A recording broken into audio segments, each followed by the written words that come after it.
નમસ્કાર દોસ્તો, સ્વાગત છે આપ સર્વનું તમારી પોતાની યુટ્યુબ ચેનલ ઓસંગ જ્ઞાન લાઈવ પર। આજના વિડીયોમાં આપણે ધોરણ 4ની સ્વ અધ્યયન પોથી ભાગ નંબર 4ના વિષય પર્યાવરણમાં પાઠ નંબર 15 બજારથી ઘર સુધીનું સંપૂર્ણ અને સચોટ સોલ્યુશન મેળવીશું।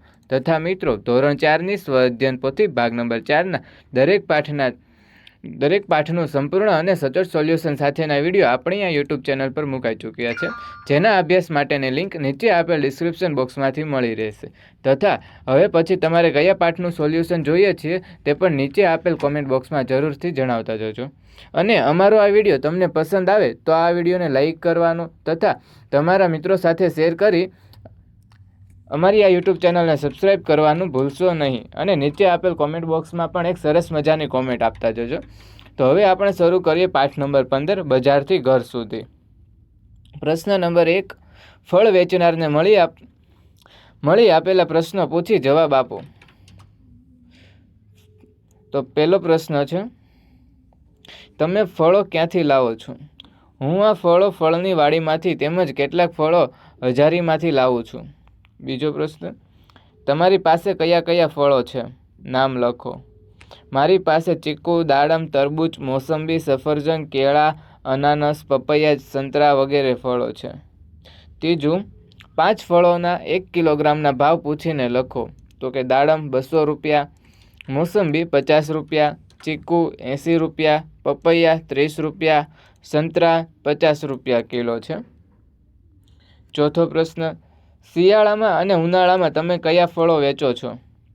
શિયાળો, બોર, કેળા, મોસંબી, સંતરા, જામફળ। ઉનાળો, શક્કરટેટી, તરબૂચ, ચીકુ, કેરી, દ્રાક્ષ વગેરે। પાંચમો પ્રશ્ન, ફળો જલ્દીથી ન બગડે તેના માટે તમે શું કરો છો?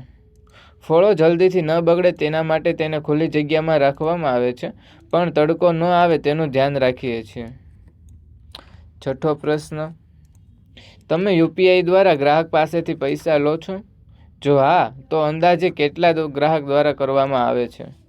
તો હું યુપીઆઈ દ્વારા ગ્રાહક પાસેથી પૈસા લઉં છું। દરરોજ અંદાજે 50 જેટલા ગ્રાહક દ્વારા યુપીઆઈથી પૈસાની ચૂકવણી કરવામાં આવે છે। મિત્રો, હવે આવે છે પ્રશ્ન નંબર 2, આપેલા ચિત્રમાં દેખાતા શાકભાજીને ઓળખો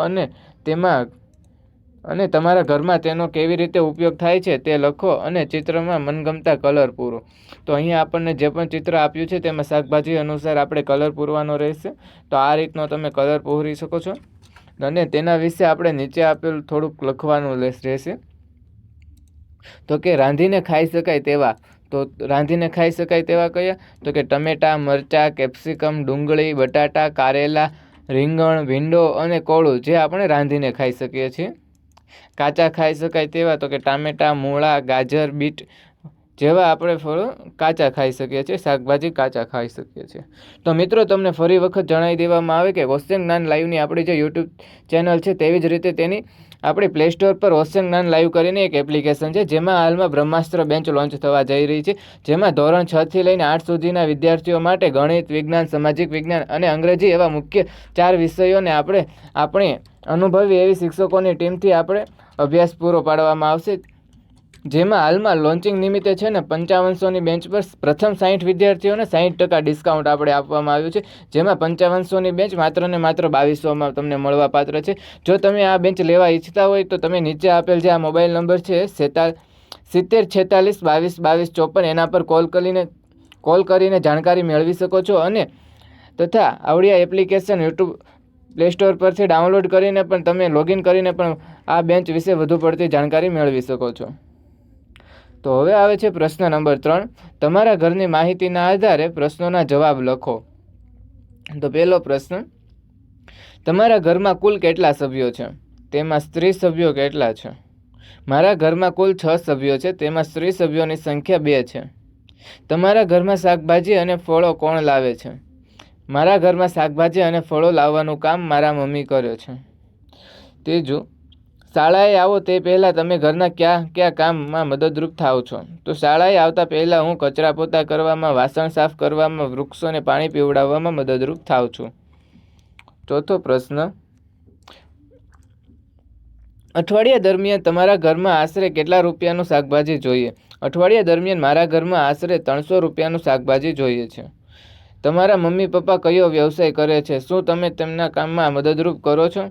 મારા મમ્મી પપ્પા ખેતીકામ કરે છે. હું ઘણી વખત તેમની સાથે ખેતરે જાઉં છું.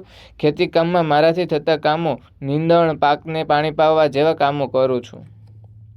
છઠ્ઠું, શાળાએથી ઘરે જાઓ પછી તમે ઘરના કયા કામમાં મદદરૂપ થાઓ છો? તો શાળાએથી ઘરે ગયા પછી વસ્તુ લાવવા, શાકભાજી સમારવામાં, વાસણ સાફ કરવામાં મદદરૂપ થાઉં છું. પ્રશ્ન નંબર 4, આપેલા ઉખાણાનો જવાબ આપો અને તેનું ચિત્ર દોરીને કલર પૂરો. તો આ આપણને જે ઉખાણો આપવામાં આવ્યો છે જેનો આપણે જવાબ લખવાનો રહેશે. તો કે પહેલાનો જવાબ છે લીંબુ, એટલે કે પીળા પીળા પદમસી ને પેટમાં રાખે રસ, થોડા ટીપા વધુ પડે તો દાંતનો કાઢે કસ. તો એમાં આવશે લીંબુ. આ ચિત્રમાં આપણે કલર પૂરવાનો રહેશે આવી રીતે. તો બીજામાં જવાબ આવે છે વટાણા. લીલી માછલીના ઈંડા લીલા, પણ માછલી કરતાં ઈંડાનું મૂલ્ય વધારે. તો એમાં આવશે વટાણા. રાતા રાતા રતનજી પેટમાં રાખે પાણા, વળી ગામે ગામ થાય અને ખાય રંકને રાણા. તો એમાં આવશે ટમેટા. એક લાકડીની સાંભળો કહાણી, તેમાં ભરેલું છે મીઠું પાણી. તો એમાં આવશે શેરડી.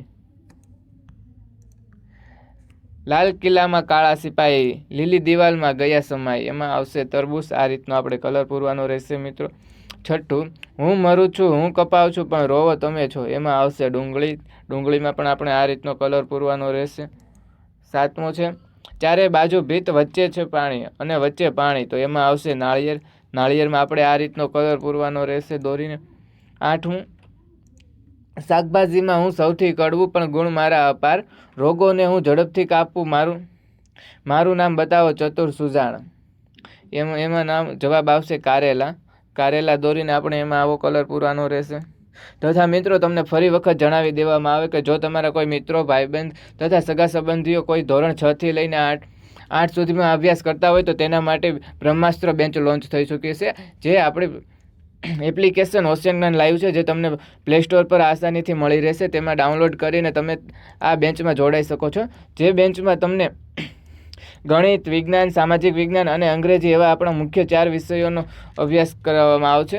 અને હાલમાં તે લોન્ચિંગ નિમિત્તે છે ને 5500ની બેન્ચ છે ને આપણે પ્રથમ 60 વિદ્યાર્થીઓને 60% ડિસ્કાઉન્ટ સાથે પ્રોવાઈડ કરીએ છીએ. જે તમને હાલમાં માત્ર ને માત્ર 2200માં પડશે. 2200માં મળવા પાત્ર છે. આવડી આ ઓફર માત્ર લિમિટેડ સમય માટે છે. તો જલ્દીથી આપેલા મોબાઈલ નંબર પર કોલ કરો અને બ્રહ્માસ્ત્ર બેન્ચ પ્રાપ્ત કરો. તો હવે આવે છે પ્રશ્ન નંબર 5. પ્રશ્નોના જવાબ આપો. પહેલો પ્રશ્ન, રાંધીને ખાઈ શકાય તેવા ફળોના નામ લખો.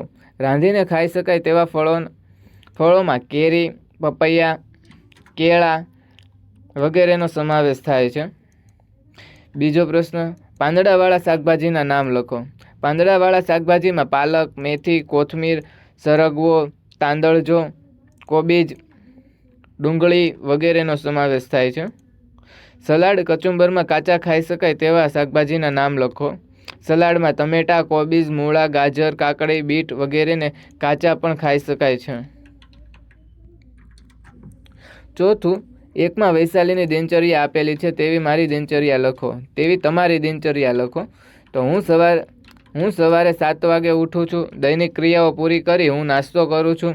નાસ્તા પછી હું મારું લેસન કરું છું. 10:30 વાગે હું શાળાએ જાઉં છું. ત્યાં પ્રાર્થના બાદ વિવિધ તાસમાં અભ્યાસ કરું છું. 5 વાગ્યે શાળાએથી આવી રમવા જાઉં છું. 7 વાગે સાંજનું ભોજન કરું છું. 9 વાગ્યા સુધી ટીવી જોઉં છું. થોડીવાર વાંચન કરીને ઊંઘી જાઉં છું. તો આ રીતની આપણે આપણી દૈનિક દિનચર્યા લખવાની રહેશે. તો મિત્રો તમને જેમ જણાવ્યું હતું કે આપણી આ ઓશિયન જ્ઞાન લાઈવની એપ્લિકેશન પર હાલમાં ઓફર ચાલી રહી છે. તો તમે જલ્દીથી આ ઓફરનો લાભ મેળવો. અને અમારો આ વિડીયો જો તમને પસંદ આવ્યો હોય તો આ વિડીયોને લાઇક કરો, શેર કરો તથા અમારી આ યુટ્યુબ ચેનલને સબસ્ક્રાઈબ કરજો. અને હવે પછી તમારે જે પણ વિડીયો જોતો હોય તે વિડીયોની જાણકારી નીચે આપેલ કોમેન્ટ બોક્સમાં જરૂરથી જણાવજો. Thank you.